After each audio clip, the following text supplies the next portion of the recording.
raadiyoo sagalee Oromooti. Raadiyoon torbanitti guyyaa 3 Wiixata, Roobii fi Sambata galgala sa'aatii 7 hanga 7 fi walakkaatti karaa dambalii gabaabaa meetrebandii 16 yookiin kiiloherzii 17,850 yookiin oromovoice.org darbu amma jalqaba.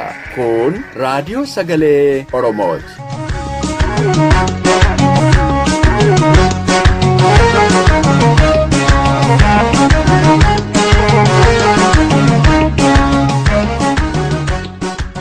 Akkam ooltan dhaggeeffattoota keenya kabajamoo. Kun qophii keenya Roobii reediyoo sagalee Oromoorraa yeroo kana isiniif darbu. Qophiilee keenya beeksisuun kanan isin wajjiniin turu Anayyaantu Dameeti. Qophiin keenya har'aa oduu fi qophii mala jireenyaati. Muuziqaa torbees ni qabna. Hanga qophiin keenya xumuramutti akkan wajjiniin turtan isiniin affeera. Amma gara oduuttan isin dabarsa.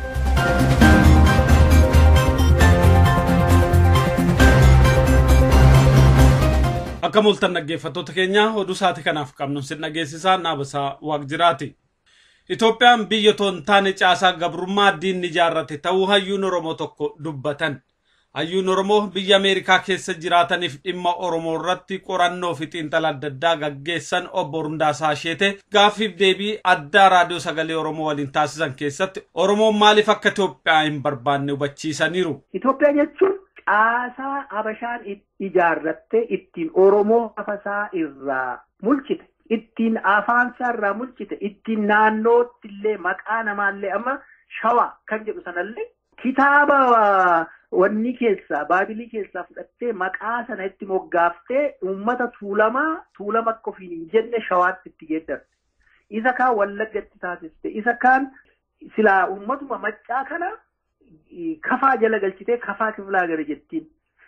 Isuma Oromoodhuma arfan qalloo aniyyaa kana haalteetu Hararii jala galchitee Harar kiflaa gara jettiin argite. Hayyuun kun akka ibsanitti biyyi qabsoo bilisummaa gaggeessu caasaa gabrummaa ofirratti ni ijaaru.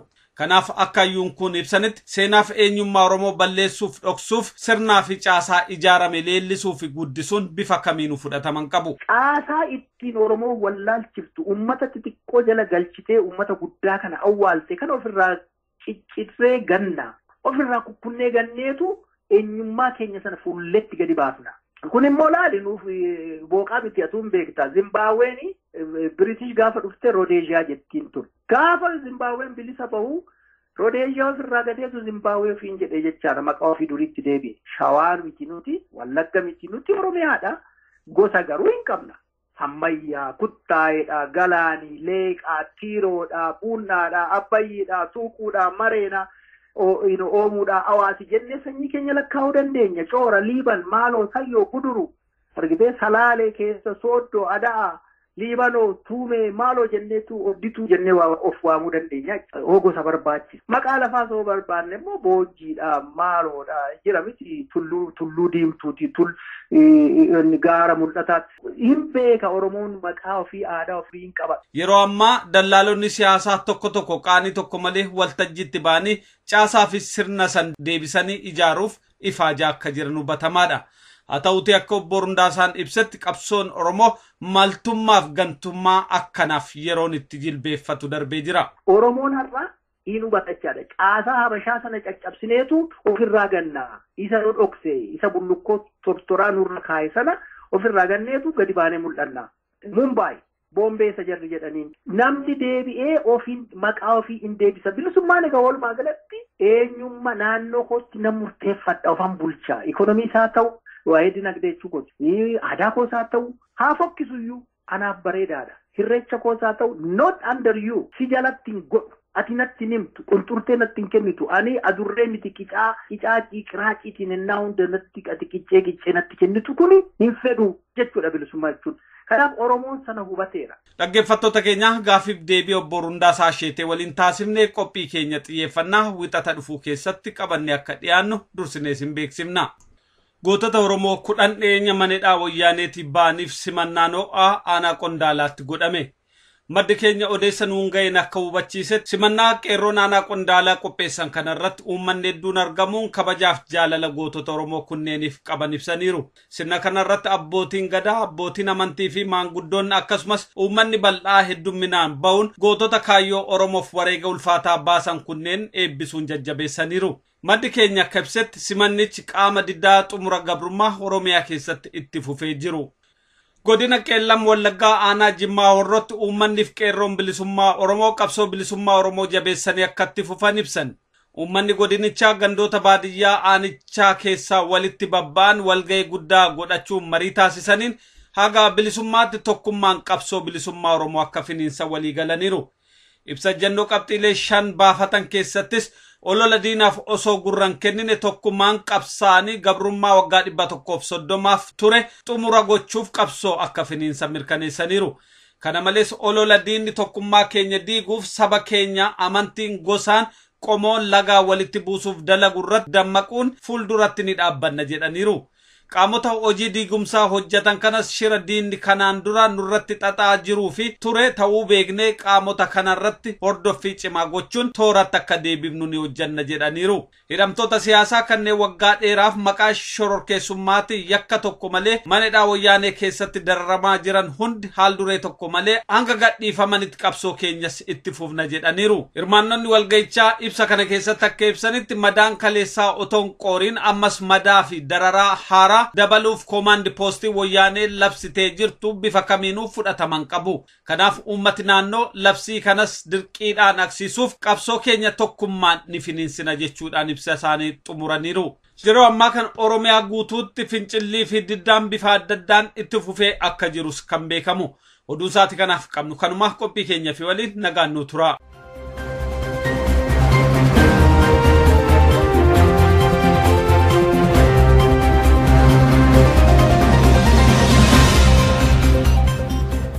Amma immoo qophiin kan wallee torbeeti. Ittaansee sagantaan keenya idilee mala jireenyaatu dhiyaata. Amma gara walleettan isin dabarsa.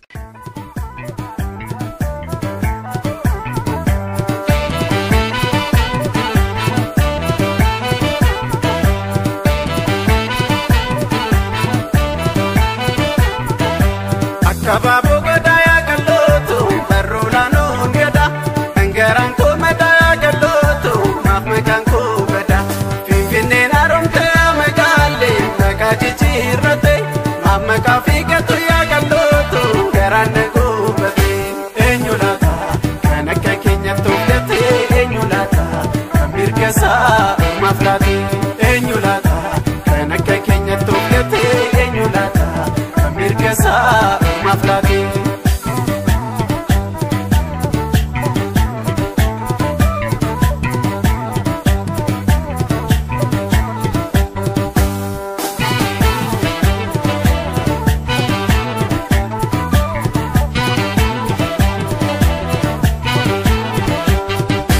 Shawa kesa kanuti hinsa mamne kamilata kanurra hin fudamne utu jiru jirani jirretane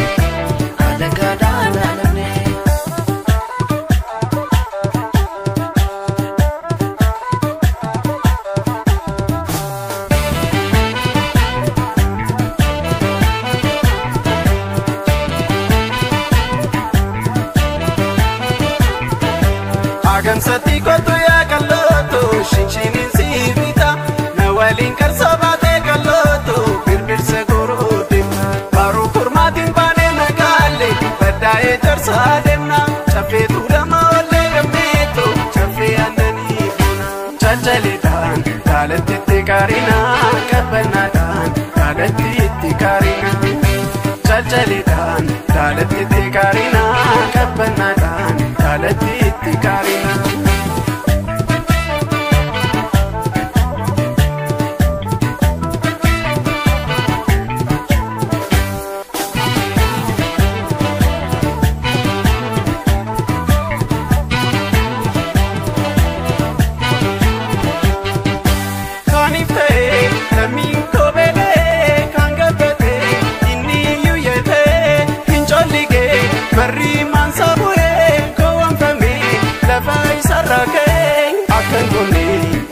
saasame kan dubbate jeedaan xaxame abbaan garaa si joodaa mo'ame kan falmate didaan koolafame.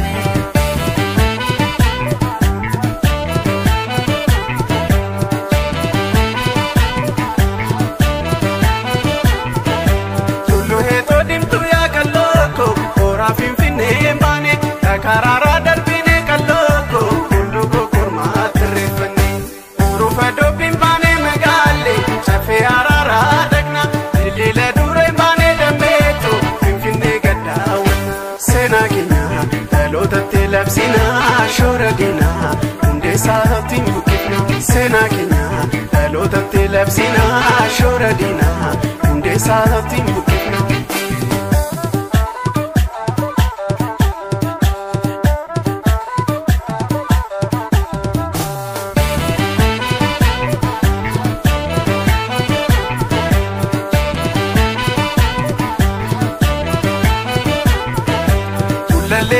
Soya kalooto bakka foonii rakasa dildila dureen baanee kalooto kolbooti si deebisa yaa'ii gullallee kootu magaalee bakka seenaa yaadatu oolee biyya bulbulaa dammeetu silaa qamadii sassaabatu hanga biraa maqaan keenya baduusaa otuun durii lammii biyyaa saaxiluusa hanga biraa maqaan keenya baduusaa otuu jiru akka hin jirree.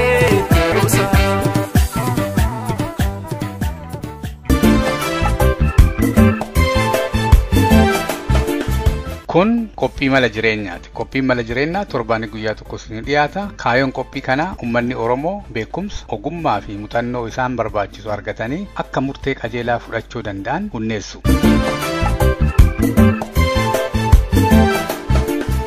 Akkam jirtu dhaggeeffattoota keenya ani qopheessaan keessan Aliyyii Galatooti. Sagantaa addaa keessatti mootummaa ce'umsaa laalla jechuudha. Sagantaa kana keessatti maal inni mootummaan ce'umsaa? Mootummaan ce'umsaa maal barbaachisa? Mootummaan ce'umsaa akkamitti ijaarama?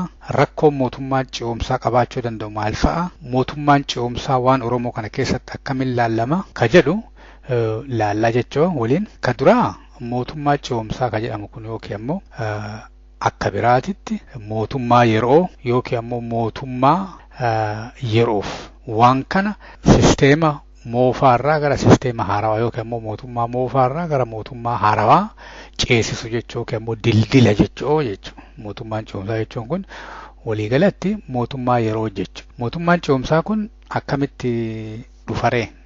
Mootummaan ce'umsaa kun akka afuritti dhufa. Tokko warri mootummaa kan afoo dhaabatani mootummaa kana lolanii mala adda addaatiin mootummaa kana yoo garagalchaniin booda haga ummatichin waan murtii tokkorra godhu filmaata haa ta'u seera haarawaa konstituushinii haarawaa barreeffatu waan adda addaa godhuuf mootummaan suni yeroof irra taa'eet guyyaa filmaataa yookiin immoo guyyaa hiree ofii murteeffatiitii haa ta'u guyyaa itti godhaniiti akka guyyaan sun ga'uuf waan adda addaa kan mootummaa ijaaramuu barbaachisu irratti hojjetanii jechuudha.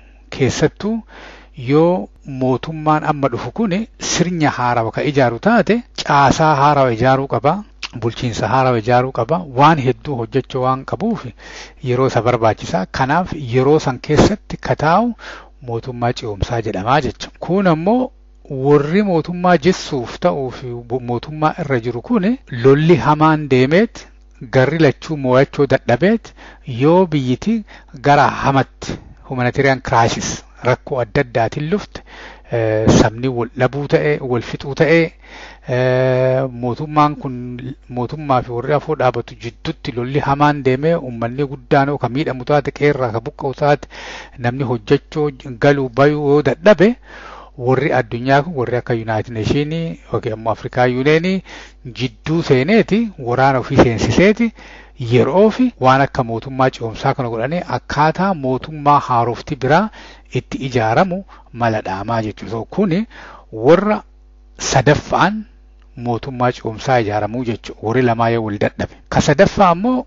yoo mootummaan lamaan mootummaa fi warri afoo dhaabatu uduu wallolu jarri lachuu kalolullee kuffisu yoo dadhabe ka irra jirullee itti fufuu yoo dadhabe jaarsummaa waamataniiti akkana haa goonu jedhaniiti waan wayii waliin dhaabanii jechuudha. Waan wayii waliin dhaabaniiti gara lachuuyyuu ka dhufe jechuudha. Akkasi waliin dhaabaniiti biyyitiin akka gara hamaa deemteeti biyyiti guutuun akka hin banne ittiin godhanii jechuudha. Ka arfaffaa mootummaa irra jiru kunuu akkanaan itti fufee hin danda'u. Kanaafuu wanti agadhaa hojjetadhe, wanti agadhaa hate, wanti agadhaa wanti adda addaa godhe kunniin kan nama ajjeese ka maal ta'e kunniin yoo mootummaan kun jige balaa guddaa narra geessu waan danda'uuf jecha waan kana uduu jarri nan jessine waan kana naa dhiisaa. Anangoo gadhiisaa waan agadhaa balleessineef nun gaafatinaa. Qabeenya keenyallee waa haganaa kana nu jalaan tuqinaa jedhaniiti negosheetii godhaniiti mootummaa gadhiisaniiti mootummaan ce'umsaa akka ijaaramu godhanii jechuudha. Kanneen fakkaata jechuudha. Akkaataan mootummaan moofaarraa gara mootummaa haarawaa oduun ceeneen duratti jidduu kanatti mootummaan ce'umsaa yookiin ammoo dildilli jidduu kana barbaachisu akkanatti dhufaa jechuudha. Mootummaan ce'umsaa kun maaf barbaachisa? Wanti inni barbaachisuuf karaa mootummaan kun yoo laafe yoo dadhabe yookiin waan jigeef ijaarama.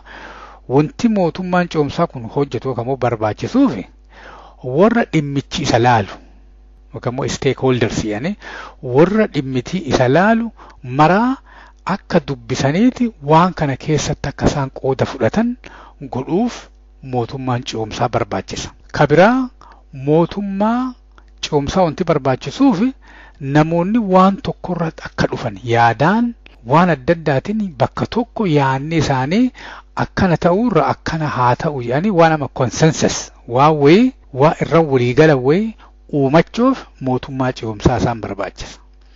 Kabiraa mootummaan ce'umsaa wanti barbaachisuuf yeroo mootummaan tokko laafu yookiin dadhabaa deemu nageenyii fi security waan hammaatuuf nagaa fi security biyyattii sanii eegsisuuf yookaan tiksuuf mootummaan ce'umsaa kun barbaachisaa jechuudha.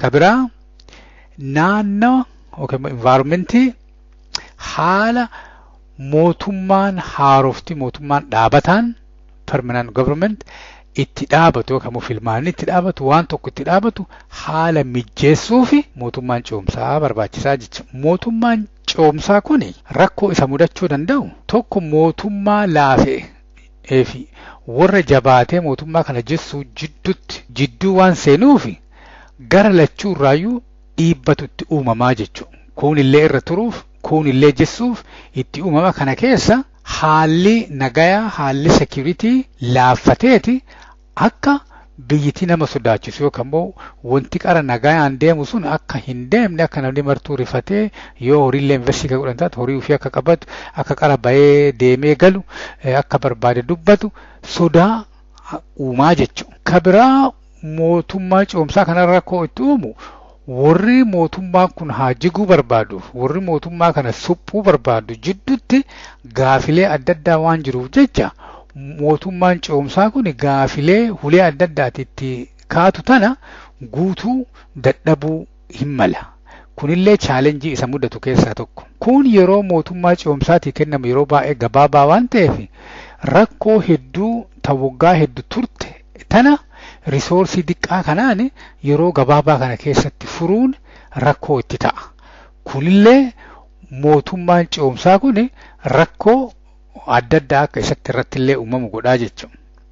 Kun ammoo yoo warri amma stakeholderoonni warri dhimmi waan kana laalu hunditii isaanii qixan taane yoo tokko waraana hedduu qabaatee tokko waraana kan qabne taate yoo tokko lakkoofsa guddaa qabaatee tokko horii baay'ee qabaatee tokko hiriiroo alaa qabaatee yoo jedhe garaagarummaa isaanii kun yookaan hunditii isaanii kun waan waliin madaalleef qixa waan maraa qixa desnii qoonnaa yookaan qixa aangoo fudhadhaa qixa wanna jedha jechuun kun hin ulfaataa jechuudha. Kanaaf warri humna qabu waan guddaa naa muraa aangoo guddaa naa kennaa waa akkanaa godhadha jedheeti dhiibbaa godhuu hin danda'a.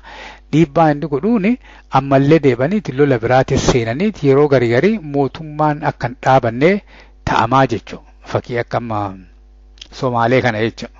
Somaaleetti hennaa maraa waawwee walitti dhufanii waawwee godhuuf deemanii hennaa maraa warri humna qabu warri qawwee qabu waan kanneen dhiibaa wanti kunniin akka milkaanne godhanii waggaa dheeraaf waggaa 20 oliif amma Somaaleen hennaa maraa nagaan qabduu jechuudha. Yeroo gara Oromootti deebinu Oromoon gaafii isaa silaa bilisummaan booda ummanni Oromoo hiree ofii akka ofii murteeffatu godhu.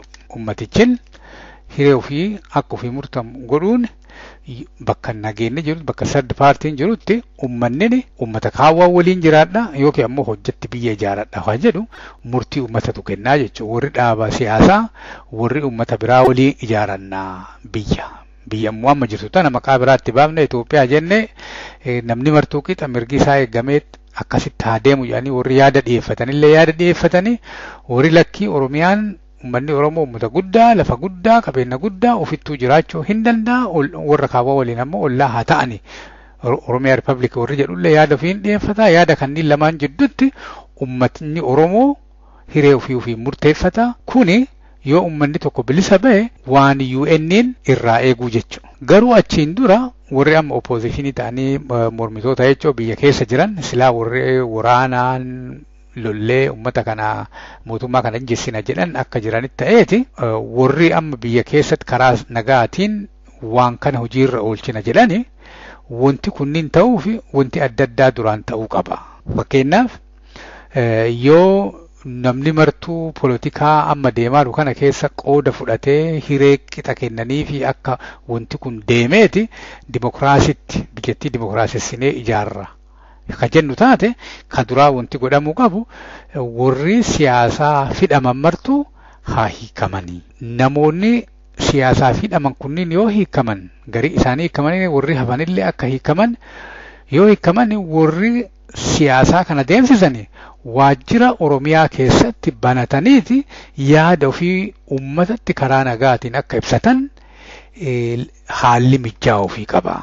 Sodaachoon qabani eega namni martuu yaadaan haa mo'u jedhame nullee waajjira keenya banannee akka waan kana geegessinu. Kun ammoo waraana biyyattii keessatti nama sodaachisu nama ajjeesu naannawa Oromiyaa irraa akka ba'u poolisiin biyyattii akka eegu waraanni biyya eega malee wanti ummata keessa deemee ummata eeguuf hin jiru eega ummata ofii keessa ba'ee biyyattii tana tissuuf qara leenjee wanti deebee ummata ofii eeguuf hin jiru. Kanaafuu Oromiyaa keessaa ba'eeti boordara haa eegu yookiin biyyattii haa eegu. Kun ammoo warra oppositionitiif illee miidiyaan qixa hireen kennameefit yaada ofii ummatatti akka dhageessisan akka godhani. Biyyittii tun ammoo akkana deemuu waan hin dandeenyeef jecha namni martuu walitti dhufeeti transitional government yookaan ammoo mootummaan ce'umsaa tokko dhaabatee haala biyyattiin nagayaan ummatichi waa ofii barbaade filachuu danda'u waliin mijeessuu irra hojjechuu qabna jedhaniiti yaada adda addaa dhiyeessanii jechuudha. Mootummaan kun ammoo waan sannii waan mul'isaaruun fakkaatu. Akkuma barate wanti inni ittiin dhufe qawwee wanti inni ittiin jiraatullee qawwee yoo dandeettan qawwee maanna buusaa waan jedhu fakkaata. Waa inni murteessu waa inni godhu kanneen yoo laallamu wanti martuu waa jennaan gabbaanii nama ajjeesu waa jennaan emergency declare godhu wama adda addaa kanneen godhu nama wancaqasanii hennaa maraa furmaata ija dunuuffatanii itti deemanii kun ammoo yeroo yerootti biyyattii balleessaa kan nagayaa waan tokko ummanni murteessee namni martuu nagayaan jiraachuu danda'u isaan hennaa maraa lola uumaa deemaaranii jechuudha. Kanaaf ummanni Oromoo akka sabaatitti gaafii isaa gaafii adda kaatee miti. Gaafii namni kaasee mitillee. Gaafii haalli kaase. Ummanni kun alagaan cabee haga cabeerraa jalqabeeti deebi'ee namummaa ofii deeffachuuf akka namaatti jiraachuuf qabsoo waggaa 140 olii karaa adda addaatiin godhaa ture. Waggaa 40 darbe akka dhaabaatti ijaaramee gaafii isaa xiliila akka ta'e lafa jira jechuudha. Gaafii sanniin keessaa gariin deebi'eera. Guddichi ammoo waan kana waan deebi'een jirallee mirkaneessu bilisummaa lafa jira. Uummanni Oromoo bilisa hin baane. Haga uummanni Oromoo bilisa hin baanetti wanti isaa martuu garbummaa jala jira. Waa isaa kana garbummaa jalaa baasuuf uf bilisa godhuu qaba jechuudha. Yoo ati bilisa hin taane wanti kan kee martuu bilisaa miti jechuudha. Amantiin kan kee, horiin kan kee, namni kan kee, lafti kan kee, horiin kan kee, wanti kan kee martuu afaan, aadaan, amantiin wanti martuu garbummaa jala jira jechuudha. Maaliif garbummaa jala situu garbichaa jechuudha. Hagati garbummaa jalaa hin baane tunti kan kee martuu garbichaa harka namaa jira nama sadaqaa eeggatu jechuudha. Nama hayyama nama biraarraa eeggatu jechuudha. Kanaaf uummanni Oromoo wanti inni godhuu qabu obbilisoomsu. Obbilisoomsuuf ammoo hiree argate maratti fayyadamuu qaba. Waan qabu maraan hojjechuu qaba. Namni isaa qabeenya isaati. Qawween isaa qabeenya isaati. Seerri isaa aadaan isaa waan qabu kana maraan itti bobba'eet gara keessaa duntaane Oromoo keessa duntaane yeroon kun yeroo alagaatti ija qaban jechuudha. Yeroo laaffinna Oromoo laalanii miti. Yeroo laaffinna alagaa laalanii laaffinna san keessaan taan caalaa alagaa dadhabsiisaniiti waa Oromoo kana afobbutaniiti yeroo yeroon gara bilisummaatitti wanti Oromoo kun akka deemu dhiibanii jechuudha yeroon kun. Kanaaf haala godhamu maraanu malaan wal mariin keessaan wal qunnamuun yaada walii kennuun yeroo ammaa yeroo waan alagaan jidduu kaa'e kana jidduu kaasanii diiganii akka Oromummaatitti waan kana dhiibanii jechuudha. Biyya keessa ta'e biyya alaa ta'e waraana keessa ta'e huleem namni martuu walitti siqee waan godhuu isarra jiru godhuu qabaa jechuudha. Uummanni kun hin bilisa malkatallee mul'iseera. Wanti agarmaa mul'ataa jiru kun uummatni kun bilisummaaf dheebuu guddaa akka qabu nagayee akka jedheeru bilisa akka ba'ullee ofirratti amantii mul'iseera jechuudha. Kanaaf uummatichin haalli jijjiiramaa dhalataara. Haala kanaaf guddisee of qopheessuu qaba. Hireen Oromoo naannayaa dhufa jechuudha. Waggaa 17 amma deebi'ee waggaa 27 dhufeera. Amma yeroo kana ammallee yeroo kana yoo Oromoo jalaa milixxeef ammallee waggaa biraa irra taa'aa jechuudha. Yeroon tun yeroo baay'ee murtooftuu yeroo jabduu waan taateef yeroo jijjiirama waan taateef yeroo uummanni Oromoo jabaatee waan sila isaan malu waan godhuu isarra jiru hayyoota warra muuxannoo qaban sabboontota qabsaa'ota fayyadameeti uummata kana yeroo dhumaatiif bilisa baasuu qaba. Oromoon ka gaafataaru hujii miti, employmentii miti, ministeera ta'uu, maalii ta'uu miti. Ministeera yoo ta'ellee faayida irraan rakkatina. Ebaluu akkas haa ta'u, ebaluu ministeeraa ta'u, muummicha ministeeraa ta'u, maalii haa ta'u.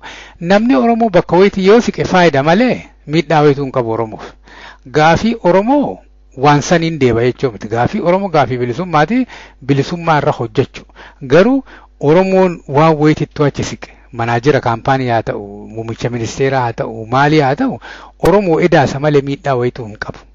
Kanaaf waan kanneen irratti Oromoon deebi'eeti abaluu akkas ta'uu qabu akkana ta'uu qabaa kanneen irratti utuu hin taane moor akkamitti wanti Oromoo kun afur siquu qaba. Akkamitti wanti Oromoo kun milkaa'uu danda'a irratti ganamaa galgala namni martuu hojjechuu qaba. Dhiibuu qaba. Yoo gaafiin takka deebite ammallee gaafii taafte gaafataa gaafii martuu akka deebitu chirchaaruun deebitee waliigalatti jilmaa bilisummaan gaafa dhufte bilisummaa yoo dhufte wanti kunniin martuu dhiqama. Waan amma arganne kanneen baduu hin danda'a yoo bilisa hin taane maaliif harka namaa qe'ee namaa keessa jira jechuudha. Wanti annu arganne kunniin martinuu baduu danda'a jechuudha. Kanaaf yeroo itti deemaan cinaa tokkoon hiree guddaa uummata Oromootiif uumamaa jira. Hiree kana dhimma ba'ee uummanni Oromoo waan ofii barbaadu san waan agadhaatti qabsaa gootonni hedduu itti wareegaman kana deemee wanti kun akka dhufu godhu. Cinaa kaaniin ammoo namni wareegamuuf deemu hedduu ufafoo. Maaliif yeroo finishing line jetti faranjiin yeroo dhumarraan baatu warillee cadhisee gadi hin dhiisu. Akka amma namni baay'ee yaadaa jiru kanaa miti. Warillee akka salphaa gadi hin dhiisu. Yeroo dheeraaf taa'uuf achi jiran. Kanaaf haalli hamaan dhufuu hin mala jedhee bikkaan ofii kiyya. Kanaaf Oromoon haala hamaa hadhaayaa dhufuu danda'u kanaafillee of qopheessuu qaba. Yoo wanti hamaan gad dhufellee jabaatee waan kan akkaataa irra aanuu danda'u irratti hojjechuu qabaa jechuudha. Kanaaf waa'ee mootummaa ce'umsaa akkasuma Oromoon yeroo kanatti yeroo ce'umsaa kanatti maal akka godhuu qabu yaada yookaan immoo sagantaa isinii dhiyeesse asumarraan raawwataa fayyaa ta'a yeroo gaarii.